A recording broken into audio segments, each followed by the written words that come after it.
Hi everybody, I got so excited about International Peanut Butter and Jelly Day. So I thought, what could I make? Well, of course, what's better than a peanut butter and jelly sandwich cake? You can have your cake and eat your sandwich too. Okay, so first step, you start with a peanut butter pound cake recipe. I found a 5-star recipe that I love so much. It's so good. That's going to be your slices of bread. So take a look at that. Doesn't that look so good? You want to start out by taking some parchment paper and outlining the bottom of your 8 by 8 inch pan. And you're going to do it on 2 pans.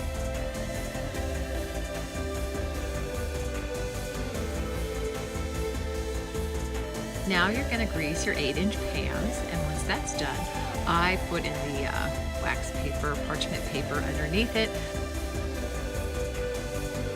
Next up, you will make your peanut butter pound cake. For the bread slices, use 1 cup of butter softened, 3/4 cups of creamy peanut butter, 3 cups of sugar, 2 teaspoons of vanilla extract, and you're going to mix that all together till it is nice and smooth.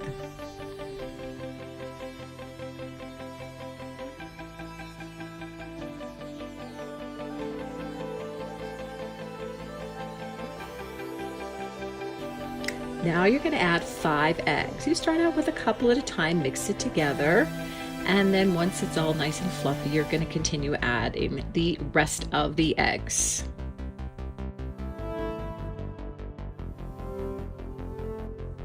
In a different bowl, you want your dry ingredients: 3 cups of flour, 1/2 teaspoon of baking powder, and 1/2 teaspoon of salt, and you mix that all together really well.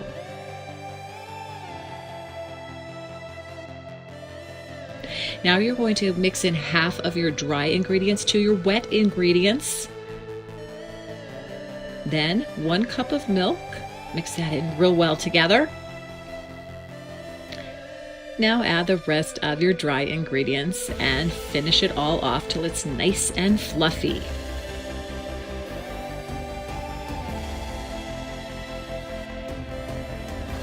Put your batter into 2 8 by 8 inch pans.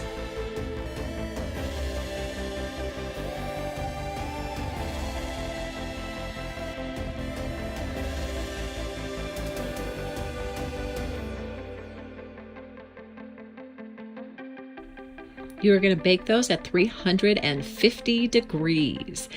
Bake it for about an hour, 15 to an hour and a half until they're done. And when they're done, you're going to cool it on a cooling rack. Take off that parchment paper and let it cool off nice. Next step, you're going to take off the top of the pound cake. And I ate the top of that. It was so good. And this is optional. I tried it on one of them, but it makes the slices a little thinner. You just cut off the bottom.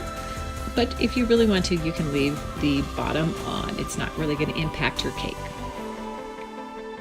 Once you're there, I used round cookie cutters to kind of create the top of the slice of bread, and I also used it to finish off the sides of the slice of bread.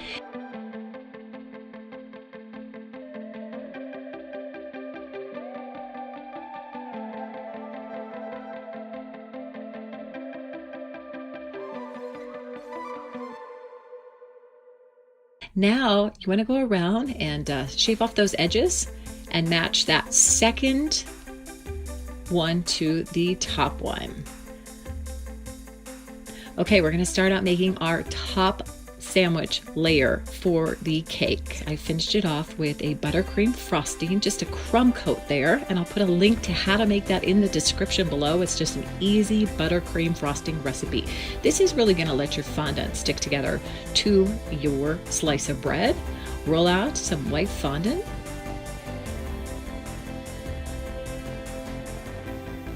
Use your cake, and then you're going to cut out around that so you have that perfect top portion for your slice of bread.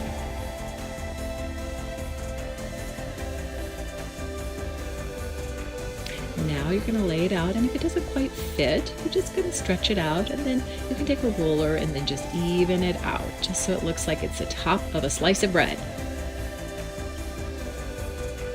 For the crust, I used some brown fondant and some white fondant, about equal parts, and mixed those together. And the brown fondant was actually a chocolate fondant, so it smells really good. You're going to roll that out really thin. Measure off kind of the thickness of your cake while you're doing that, when you're all done with that. And then you're going to cut along. You just use a cutting board.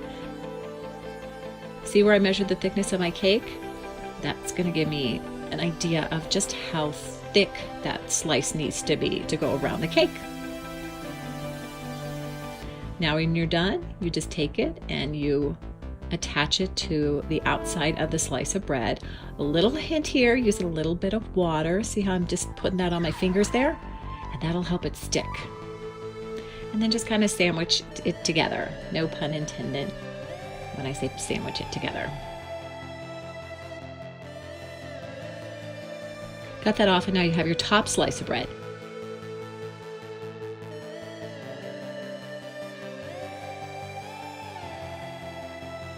Now for the bottom, you're going to put that, do the same thing, some buttercream frosting.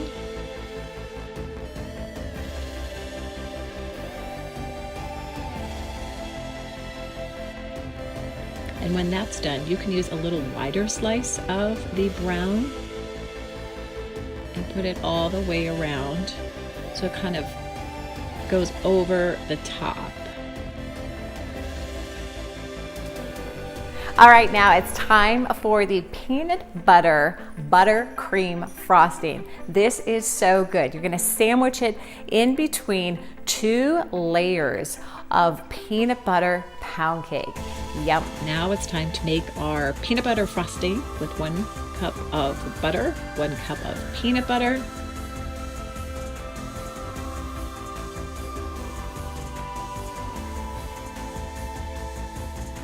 and 3 cups of powdered sugar. Mix that all together and add more powdered sugar as you're mixing. So you have 3 full cups of powdered sugar in there. Now we're going to finish it off with 2 teaspoons of vanilla extract and 2 tablespoons of water.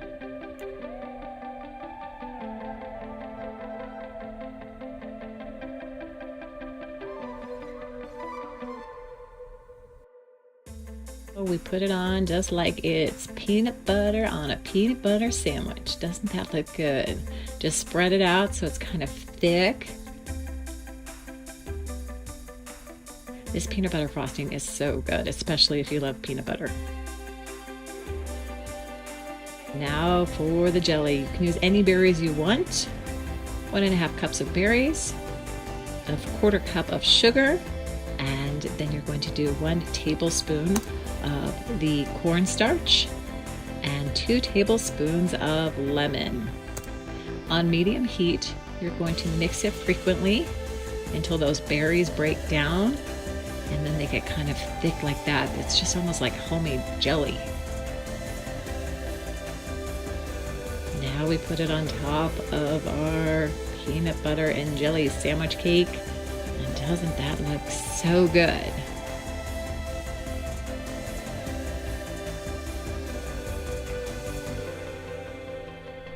All right, so I have a little hint here. If you do not want to make the jelly filling, you can actually just go out, get a jar of your favorite jelly and use that instead. However, I do suggest you make that peanut butter buttercream frosting and use that part. Then you can substitute something in, like for this, any flavor you like. Sandwich the top on it, and there you go. There is your peanut butter and jelly sandwich cake. Enjoy. All right, thank you so much for watching. Of course, we'd love you to give us a thumbs up and be sure to comment below. Tell me what you want us to make next time, and tell me what's your favorite peanut butter and jelly sandwich. Talk to you soon. Bye.